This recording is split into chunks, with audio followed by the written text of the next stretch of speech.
नमस्कार दोस्तों। महाभारत में शकुनी का नाम आते ही हर किसी को यही लगता है कि पूरी महाभारत शकुनी के षड्यंत्रों के कारण हो। यदि शकुनी दुर्योधन को गलत सलाह न देता तो कभी ये महाभारत का युद्ध न होता। परंतु सोचने वाली बात यह है दोस्तों, यदि शकुनी ने इतना सब कुछ गलत किया, इतने पाप किए, तो आखिर क्यों शकुनी को अंत में स्वर्ग मिला और बहुत सारे योद्धाओं को नरक की प्राप्ति हुई। दोस्तों, आज का वीडियो बहुत ही दिलचस्प होने वाला है, इसलिए सबसे पहले चैनल को सब्सक्राइब और वीडियो को लाइक और शेयर जरूर कर लें। दोस्तों, शकुनी के पिता का नाम था राजा सुबल, जो गांधार राज्य में रहते थे, और उनकी पुत्री का नाम था गांधारी। गांधारी जब पैदा हुई तो बहुत सारे ऋषि मुनियों को उसकी कुंडली दिखाई गई। उन ऋषि मुनियों ने कहा कि गांधारी के कुंडली में बहुत सारे दोष हैं, जिसके कारण जब उसका विवाह होगा तो उसके पति की अल्पायु में ही मृत्यु हो जाएगी। इस बात से राजा सुबल और गांधारी के सभी भाई बहुत चिंतित हुए। इसका समाधान करने के लिए उन्होंने गांधारी की शादी एक बकरे के साथ करा दी। गांधारी की शादी जब एक बकरे के साथ कराई गई और उसके बाद उस बकरे की बलि दी गई, इसके बाद सबने यह मान लिया कि गांधारी की कुंडली में जो दोष है वे खत्म हो गया है।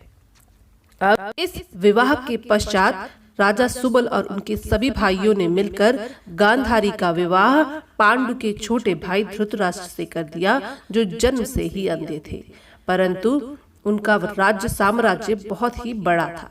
गांधारी ने जब यह बात जानी कि उनके पति धृतराष्ट्र अंधे हैं, तो उन्होंने भी अपनी आंखों पर पट्टी बांध ली और दुनिया को न देखने की ठान ली। परंतु यह बात शकुनी को बिल्कुल भी अच्छी नहीं लगी। उन्हें लगा कि धृतराष्ट्र के कारण उनकी बहन ने भी अपनी आंखों पर पट्टी बांध ली है। अब धृतराष्ट्र को जब पता चला कि गांधारी का पहला विवाह एक बकरे के साथ हुआ था, तो उन्हें लगा कि उनके साथ धोखा हुआ है। इस धोखे को वह बर्दाश्त नहीं कर पाए और राजा सुबल के साथ उनके सभी पुत्रों को कारावास में डाल दिया। कारावास में डालने के साथ ही उन्हें यह सजा दी गई कि पूरे दिन में उन सभी 100 भाइयों को और राजा सुबल को एक मुट्ठी चावल दिए जाएंगे, क्योंकि धृतराष्ट्र जानते थे कि एक मुट्ठी चावल पूरे भाइयों के लिए पर्याप्त नहीं होंगे और सभी मर जाएंगे। परंतु राजा सुबल और उनके सभी भाइयों ने मिलकर यह तय किया कि उनमें से कोई एक जीवित रहकर उनके परिवार पर हुए इस अन्याय का बदला लेगा। राजा सुबल ने अपने सभी पुत्रों की कठिन परीक्षा ली और पाया कि उनका सबसे छोटा पुत्र शकुनी बुद्धिमान है और वही उनके पूरे परिवार पर हुए अन्याय का बदला ले सकता है। राजा सुबल और सभी भाइयों ने अपने अपने हिस्से का वह अनाज यानी एक मुट्ठी चावल सिर्फ शकुनी को खिलाया और अपने अंत समय में राजा सुबल ने धृतराष्ट्र से यह विनती की कि वह शकुनी को जाने दे, क्योंकि बाकी सभी उनके पुत्र तो मर ही चुके हैं। धृतराष्ट्र ने राजा सुबल की यह बात मान ली और शकुनी को छोड़ दिया। जब शकुनी अपने पिता की मृत्यु के बाद दरबार में पहुंचा तो उसने ठान लिया कि वह दुर्योधन को अपना मोहरा बनाएगा और इस पूरे कौरव खानदान को खत्म कर देगा। इसलिए ही बचपन से शकुनी ने दुर्योधन और पांडवों के बीच में मतभेद उत्पन्न किए, जिसके कारण आगे चलकर महाभारत का युद्ध हुआ।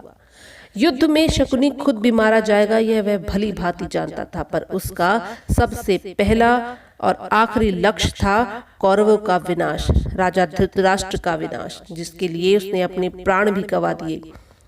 इन्हीं कारणोंवश शकुनी को अंत में स्वर्ग की प्राप्ति हुई, क्योंकि उसने जो कुछ भी किया अपने परिवार पर हुए अन्याय का बदला लेने के लिए किया।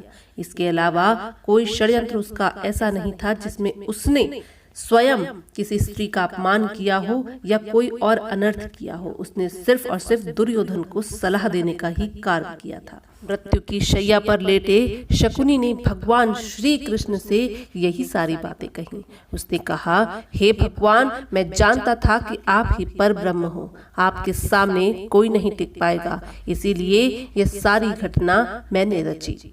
दोस्तों, अगर आपको ऐसी वीडियो पसंद आए तो कृपया चैनल को सब्सक्राइब कर लें, वीडियो को लाइक और शेयर जरूर कर दें और कमेंट करके बताएं कि आप शकुनी के बारे में क्या सोचते हैं।